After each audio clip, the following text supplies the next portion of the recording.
Get ready to roast a chicken like a seasoned chef, achieving juicy meat and crispy skin every time.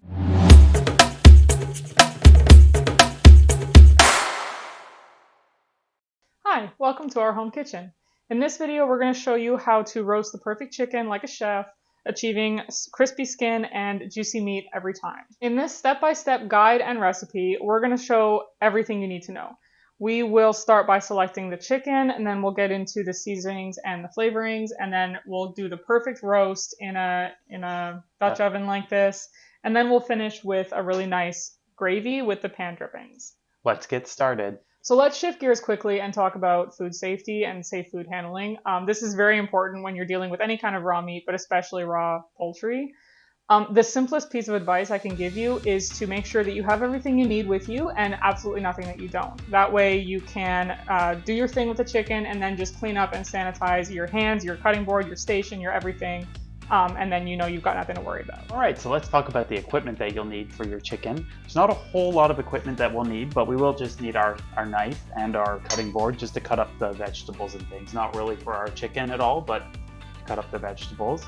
We'll need a Dutch oven or a roasting pan or a sheet tray, whatever you have. We like to use a Dutch oven, it works really nice. Some twine to tie up the chicken, scissors to cut the twine, and that's really about it. And the thermometer. A thermometer. Definitely need a thermometer when you're cooking it to find the right temperature. Which is? 165, 170. Yes. So first we need to select the chicken. We did a video, and check that out. It'll be linked up here, I think so, on how to butcher a whole chicken from start to finish. And in that video, we talk about how to select the right chicken. So we're just going to insert that clip right here. Ding! Alright, so we have our chicken out here, and we're just going to inspect it for quality now. So I'll just put my gloves on and we'll get started. First off, you should have a fairly smooth skin, springy meat. It should be like pink with a white skin. It shouldn't be like grayish, or it should be nice looking. It shouldn't be slimy. It should just seem fresh. It should smell fresh. It shouldn't really smell like anything. Yeah, it should just smell fresh. It shouldn't smell like eggs. It shouldn't smell like fish. If your chicken smells like fish, you maybe want to reconsider dinner. Alright, so to get started on our chicken here, we're going to make a nice herb butter to go underneath the skin and on the outside to make it nice and flavorful, make the skin taste good. So I just cut up some parsley and some thyme earlier. I'll just put that in the butter here. And I'm just going to add some salt and pepper. We use unsalted butter, so we need to put a little salt in it. And then we'll put pepper. That should be good. Just mix that up.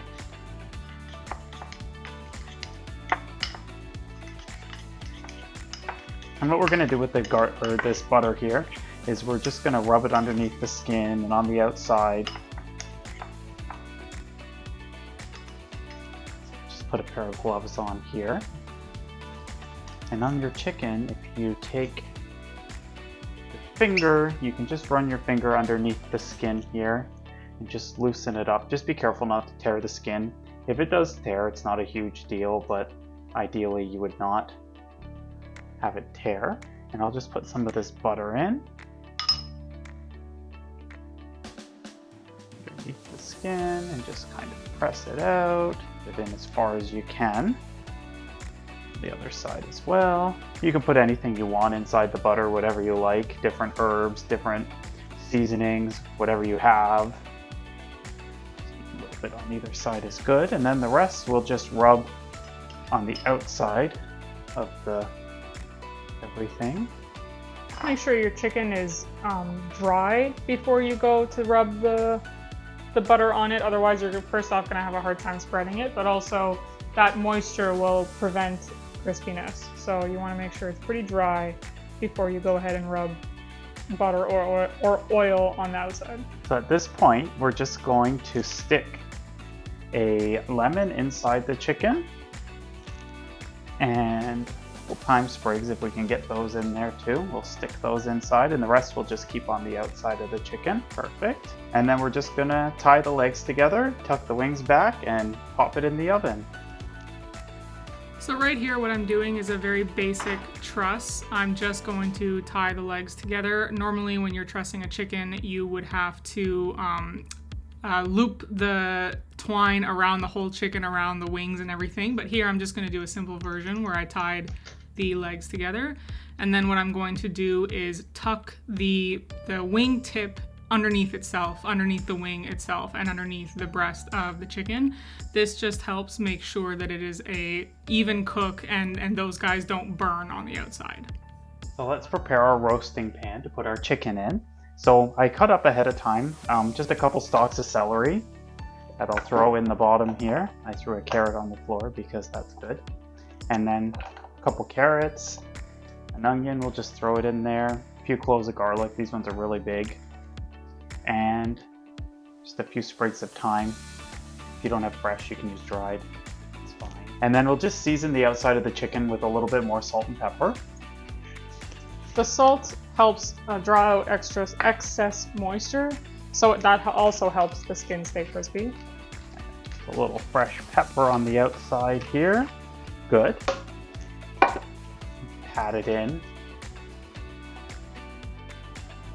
And then into the roasting pan it'll go. If any of your butter starts to flake off because the chicken's cold, just put it back on as it likes to bite.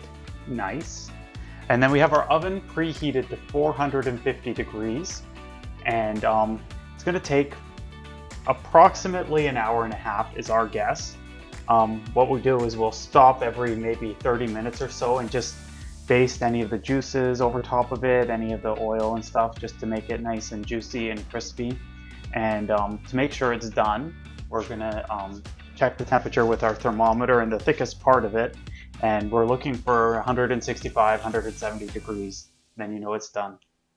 So let's pop it in the oven.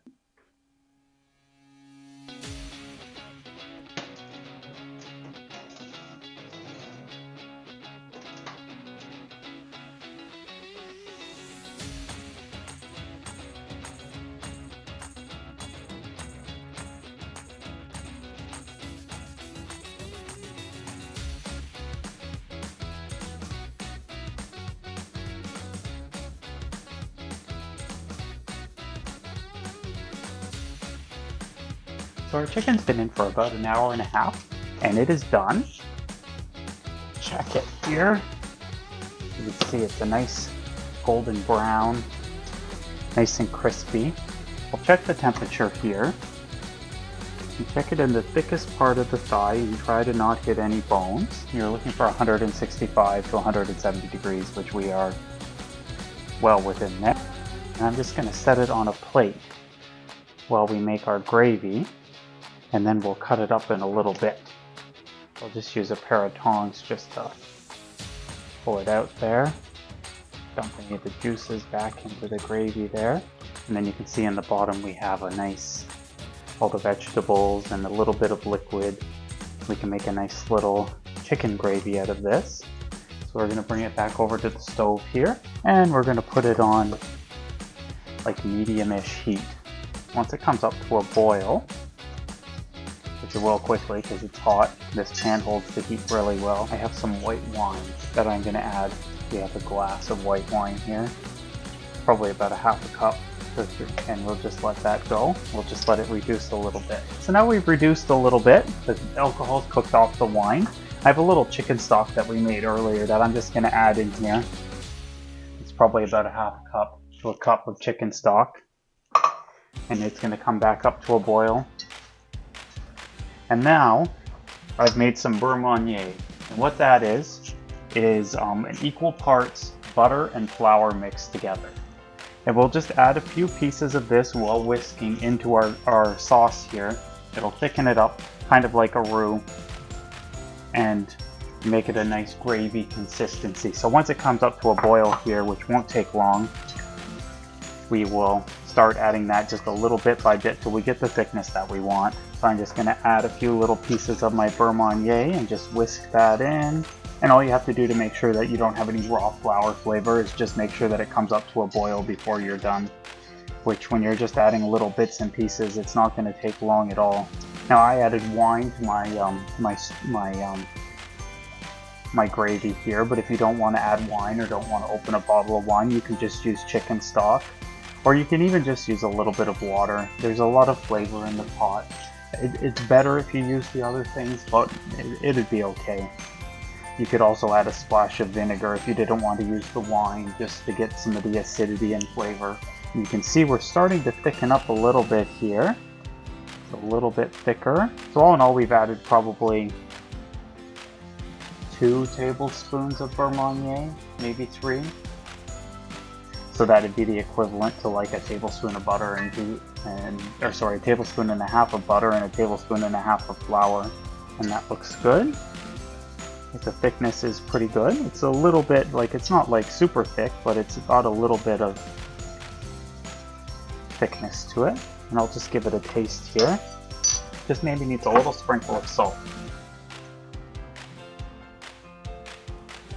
A little crank of pepper. Shut that off because it's come to a boil, so it's not raw anymore. And then I have over here I have just a measuring cup with a strainer over top. And I'm just going to strain it through there. Just let it sit for a minute here and just let it work its way through. Okay, so now we're just going to go ahead and carve up our chicken. It's been resting here for maybe, what, 10-15 minutes or so? So first we'll just cut our little string here that was keeping our little legs together. And it's falling apart already. That's another way you know it's done. Get rid of the string there. And inside we have the little lemon and there's a lot of juice inside the chicken still.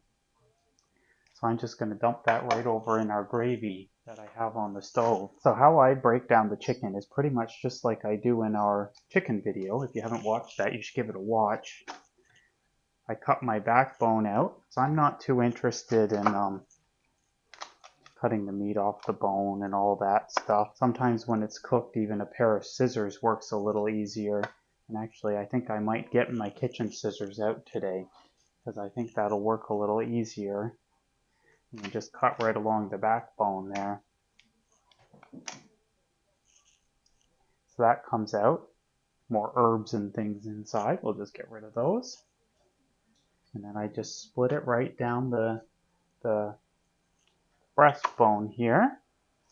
And then we have 2 nice chicken halves. You can have your quarter chicken dinner just like at Swiss Chalet. You can have white or dark meat here. Dark meat, white meat. Or you can continue to debone it if you feel so inclined. You can cut the breast meat right off the rest of the carcass here and slice it. But you can see it's very juicy. Everything's very moist. You can just see the juice running out of it here. But generally, that's how I'd serve it up. I'd just cut the breast in half. And then I'd also split the leg, the thigh and the drumstick. The end of the drumstick here fell off. It's so ready to be done. Can't even find the joint here. But anyways, we have that there. Another breast we can just cut in half. Leg and thigh. This one might go better. No, it's just falling apart. So thigh and drumstick there. And spine, we don't really need that. And that's that. So you can plate it up here. Alright, so we'll just throw it all on a plate here. We have our thigh and our drumstick. We'll do light meat and dark meat, so our dark meat's all over there. And we have our light meat here. And a little trim for me. Quite nice. So when you're roasting the chicken, I would definitely recommend eating some of it at least now. Once you've roasted it, there's nothing like fresh roasted chicken. But inevitably, if you're only 1 or 2 people, you're probably going to have some leftovers. So I would store those just in a container or a plastic bag, or you could backpack it and put it in the fridge. It'll last probably 2 or 3 days, or you could throw it in the freezer. And then leftover chicken, like I don't think I need to provide too much inspiration for leftover chicken. There's so much you can do with it. You could make sandwiches, quesadillas, you can put it on salad, shred it up and put it in a soup. Like there's so many different things you can do with leftover chicken. So do what you will with that. Is there anything we missed? Do you have any questions about roasting chicken? Leave it in the comments below. We'd love to answer it.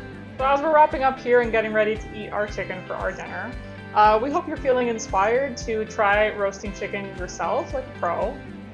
Remember that cooking is all about experimentation and doing whatever you feel is right. So by all means, like, switch out the flavor, switch out some of the ingredients, the herbs and stuff that we use, and just make it your own that way.